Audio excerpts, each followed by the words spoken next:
Good evening. কেমন আছো তোমরা সবাই? আশা করছি ভালো আছো। যে যেখান থেকে আমার এই ভিডিওটা দেখছো সবাইকে অনেক ভালোবাসা জানিয়ে আজকের ব্লগটা স্টার্ট করছি। আজ হচ্ছে শুক্রবার আর এখন ঘড়ির কাঁটায় বাজে ঠিক বিকেল 3:30। চলো তবে তোমাদেরকে সাথে নিয়ে আজকের ব্লগটা শুরু করলাম। আই হোপ তোমাদের ভালো লাগবে। আজকে কোনো ডেইলি ব্লগ না, দেখেই বুঝতে পারছো আমরা এক জায়গায় যাব, সেটা হচ্ছে বাপের বাড়িতে যাব বলে, তাই সেই তোড়জোড় শুরু হয়ে গেছে। তো আমি রেডি হয়ে গেছি আর এই যে চুড়িদারটা কালকে কিনে নিয়ে এসেছিলাম সেটাই পরেছি। আর চুড়িদারগুলো না হাতা লম্বা হওয়ায় একটু অসুবিধা হচ্ছে, কিন্তু কিছু করার নেই, যেহেতু একটু মোটা হয়ে গেছি সেইভাবে কোনো চুড়িদার পছন্দ হচ্ছিল না, তাই এইরকম পিস সেটিং করা সেই চুড়িদারগুলোই নিয়ে আসতে হলো। তো চলো সবাই রেডি হয়ে, আর এই দেখো একটা বড় ব্যাগ বাইকে বেঁধে নিয়েছি বেশ কিছুদিন থাকার জন্য। আর তোমরা যে ভিডিওটা দেখছো সেটা হচ্ছে গত শুক্রবারের, আর আজকে হচ্ছে শুক্রবার, যে শুক্রবারে ভিডিওটা আমি ছাড়ছি। এই যে এক সপ্তাহ কেটে গেছে, আমরা বাপের বাড়িতে কিন্তু শুক্রবারেই চলে এসেছিলাম। আর এখানটায় ওয়াইফাই আছে কিন্তু আমি ভিডিও করতে পারছি না, বুঝলে তো, মানে এখানে এসে কি ভিডিও করব সেটা কিছু বুঝে উঠতে পারছি না। আর তার উপরে ছোটও বিরক্ত করছে, ওই জন্য ভিডিও করতে পারছি না। তো চলো ওই দিন কি হয়েছিল সেটাই তোমাদের সাথে শেয়ার করছি। তো আমরা বাড়ির থেকে বেরিয়েছিলাম, বিকাল 4টে বেজে গেছিলো। তো 3:45-4টের দিকেই আমরা বাড়ির থেকে বেরিয়েছি। তো এই ব্যাগটা থাকার কারণে একটু পা রাখার অসুবিধা হচ্ছিল, কিন্তু এইভাবেই আমরা যাওয়া আসা করি। তো অনেক দিন বাইকে করে যাওয়া আসা হয়নি, তো তাই একটু সবাইয়েরই কষ্ট হয়ে গেছিলো। তো যাই হোক চলো আমরা কিন্তু বেরিয়ে পড়েছি। তো রাস্তায় এসে আবার মনে পড়েছিল যে আমরা রেনকোটটা নিয়ে আসিনি, যেহেতু তোমাদের দাদা ভাইয়ের মেদিনীপুরে যাওয়ার কথা ছিল, ওই জন্য ওর রেনকোটটা সবসময় গাড়িতে থাকে, সে যেখানেই যাক। ওই জন্য আবার রিটার্ন গেছিলাম বাড়িতে, গিয়ে তারপর রেনকোট আর একটা ছাতা নিয়ে আবারও বেরিয়ে পড়েছি। তো চলো আমরা কোথায় যাচ্ছি কি করছি সেটাও তোমরা সঙ্গে থাকো। এটা হচ্ছে বেড়াচাপা গড়ের মাঠ বলে, মানে চন্দ্রগড় শিলা বইয়ে নাম আছে, রাজাদের বাড়ি ছিল, তো সেই জায়গায় এই হচ্ছে আমাদের বেড়াচাপাতেই আছে। তো চলো আমরা বেড়াচাপায় চলে এসেছি।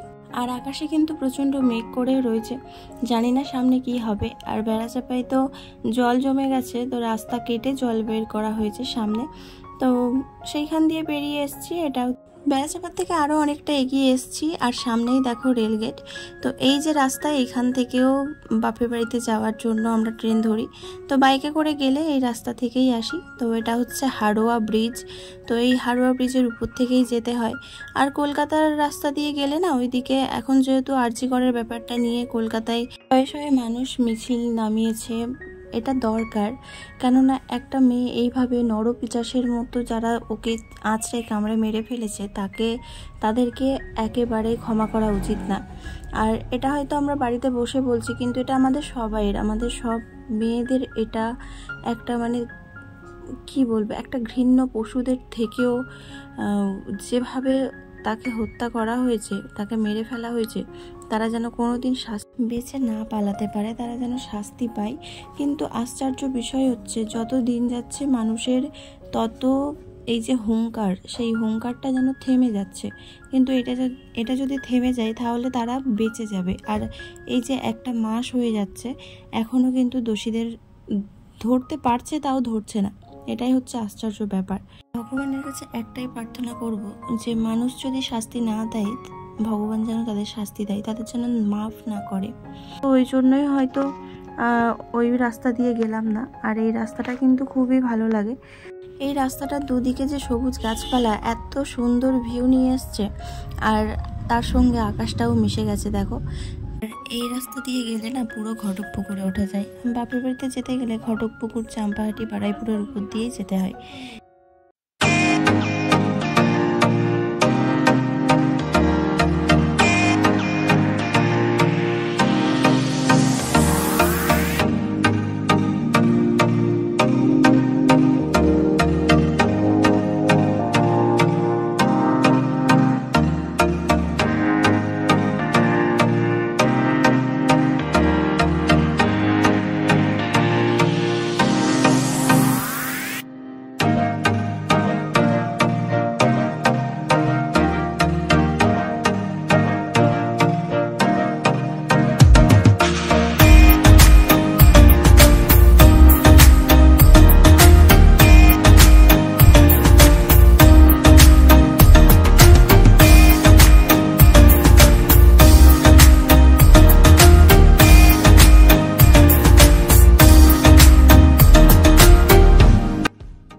দেখো এই রাস্তা দিয়ে বেরিয়ে আমরা ঘটকপুকুর পৌঁছে গেছি। আর বেশ কিছুটা আসার পর দেখছি এইদিকে ভীষণ বৃষ্টি পড়েছে। দেখেছো রাস্তার পাশে পাশে কিন্তু জল জমে গেছে।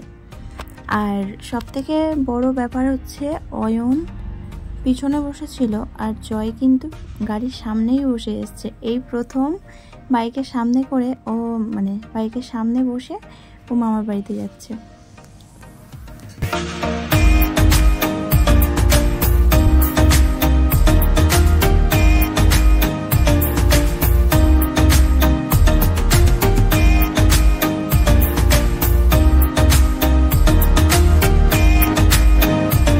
চলো ঘটকপুকুর পেরিয়ে চলে এসেছি। এসে এই একটা সিগনালে দাঁড়িয়ে গেছি। এটা হচ্ছে রেলগেট। তো সবাই তো বুঝতেই পারছো এটা রেলগেট, কিন্তু এটা হচ্ছে চাম্পাহাটি রেলগেট। তো সেইখানেই দাঁড়িয়ে পড়েছি। 10 থেকে 15 মিনিট দাঁড়িয়ে থাকার পর তারপরে ট্রেন আসলো।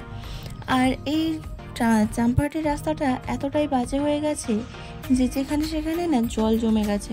আর এতটা রাস্তা আসলাম, এইরকম রাস্তা কোথাও দেখিনি। কোথায় যে গর্ত আর কোথায় যে ভালো রাস্তা কিছুই বুঝে উঠতে পারছি না।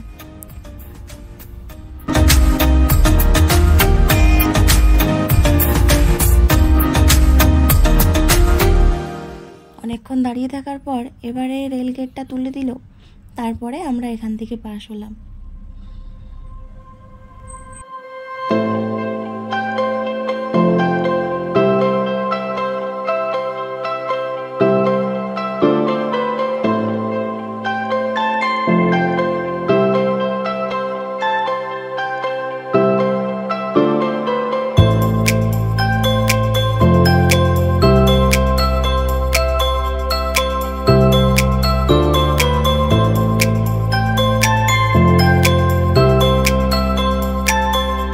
তখন ভিডিও করেছিলাম চাম্পাহাটি থেকে আসার সময় রাস্তাটা এত বাজে ছিল যে আমি ভিডিও করতেই পারছিলাম না। তারপরে দেখো ঠিক রাত হয়ে গেছে, এখন প্রায় 7:30 মতো বাজে। আর এখন আমরা আছি শেরপুর বাজার। দেখতে পাচ্ছ ওই যে বোর্ডে লেখা। এখন আছি শেরপুর বাজার। আর এখন ঘড়িতে বাজে 7:40 বাজে এখন। আর এখন শেরপুর বাজারে আছি, এখনো পৌঁছাইনি।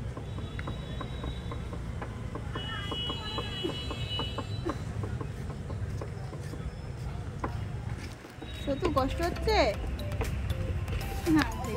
বাড়াইপুরে এসে একটা পেট্রোল পাম্প থেকে তেল ভরা হয়েছিল, তো সেইখানেই অয়নকে সামনে নিয়ে নেওয়া হয়েছিল আর ছোটুকে পিছনে নিয়ে নিয়েছিলাম। কারণ এতটা রাস্তা এসছি তো, আর বৃষ্টি ওয়েদার এইদিকে।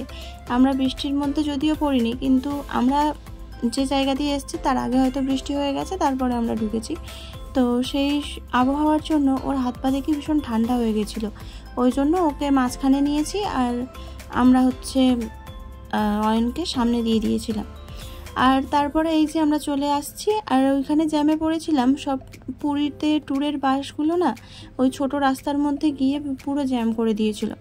ওই জন্য একটু জ্যামে পড়ে গেছিলাম প্রায় আধা ঘন্টা মতো। তারপর আবার ওখান থেকে বেরিয়ে গেছি। দেখো পুরো রাস্তা পুরো অন্ধকার হয়ে আছে আর আমি পিছনে বসে বসে ভিডিও করছি, আমার যা কাজ। তো চলো, এখনও কিন্তু বাপের বাড়িতে পৌঁছাতে পারিনি। দেখি কখন যাই, তোমাদের সাথে সেটাও শেয়ার করছি, তোমরা সঙ্গে থাকো। এই পর্যন্ত আমার বন্ধুদের যদি আমার ভিডিওটা একটু পুরো ভালো লেগে থাকে তাহলে প্লিজ লাইক করে কমেন্ট করে জানাতে ভুলো না। আর অবশ্যই কিন্তু চ্যানেলটা সাবস্ক্রাইব করে নিয়ে আমার পাশে থেকো। আশা করছি এখন থেকে রোজ তোমাদের সঙ্গে আমি ভিডিও শেয়ার করতে পারবো। আর কোথাও গেলে না ছোট ভীষণ বিরক্ত করে, ওই জন্যই আমি ভিডিও করতে পারি না। তো যাই হোক, চলো আবার এসে একটু মিষ্টি নিয়ে নিলাম। তো জেঠিমাদের বাড়ি আর আমাদের বাড়ির জন্যই মিষ্টি নিয়েছি। আমি যখনই আসি তখনই 2টো প্যাকেটে আলাদা আলাদা করেই মিষ্টি নিয়ে আসি। তো চলো, বাড়িতে কিন্তু আমরা চলে এসেছি। তো আজকে আর সেরকমভাবে কোনো ভিডিও করতে পারিনি। আর বাড়িতে এসেছি রাত 8:30 বেজে গেছে। আর ছোটো তো এসে কারোর কাছেই যাচ্ছে না, ভাই নিতে চাইলো তাও গেল না। তো চলো ওকে একটু সামলে নিয়ে আজকের মতো আমি ভিডিওটা এখানেই শেষ করলাম। যদি এতটুকু কিছু ভালো লাগে তাহলে লাইক কমেন্ট শেয়ার করো। আর যারা এখন আমার চ্যানেলটা সাবস্ক্রাইব করবেন তারা সাবস্ক্রাইব করে আমার পাশে থেকো। তো চলো, গুড নাইট, সবাই খুব ভালো থেকো।